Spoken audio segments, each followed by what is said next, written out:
Yo, what's up guys? Umiingay nga ngayon ang LeBron James to Miami Heat dahil sa pagkakamali ng kanilang social media.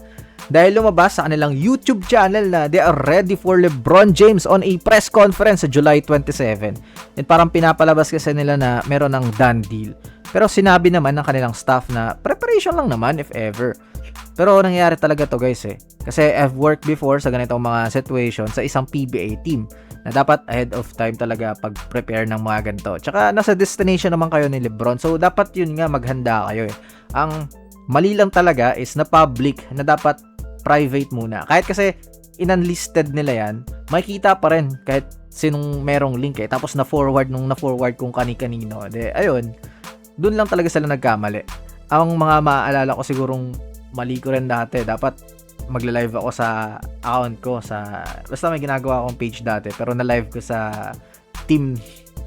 Ayun, mga ganun, nakakamiss din pala yung ganyan. Wala na sila sa liga So going back to LeBron, magiging jinx factor ba ito or dito talaga siya pupunta? Let me know sa comment section below. Next, ang Sacramento Kings is ayaw na nilang bumalik si Russell Westbrook sa kanilang team this season, kung saan dito in-spent ni Brody ang kanyang 18th season in the NBA.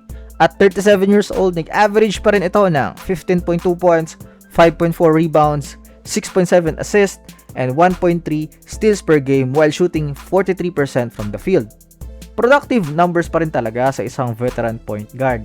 Yung iba nga dyan, tagagabay na lang, locker room presence, pero si Westbrook, andyan pa rin yung puso sa laro, andyan pa rin yung energy sa loob ng court, tsaka veteran minimum na lang din naman yung tinatanggap niya So for sure, may contender na kukuha sa kanya.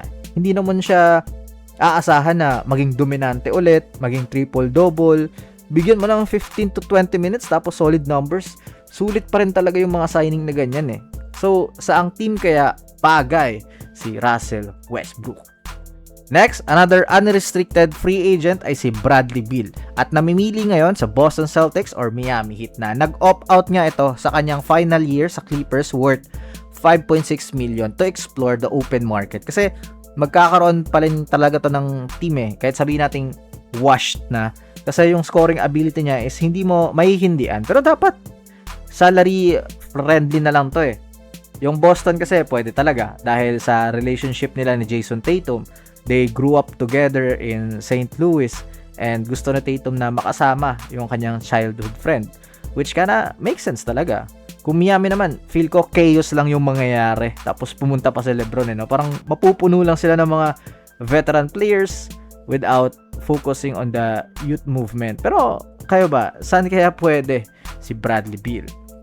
Next, official signings naman tayo para sa LA Clippers.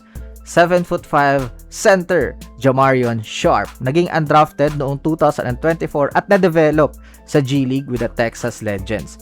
Tumaas nga yung value niya after manalo ng Defensive Player of the Year with 3.9 blocks per game. Grabe, parang 4 na rin yan per game. Ang bagal ng ibang teams Pwedeng Wemby stopper nyo yan Good pick up para sa Clippers lalo na nasa Western Conference sila.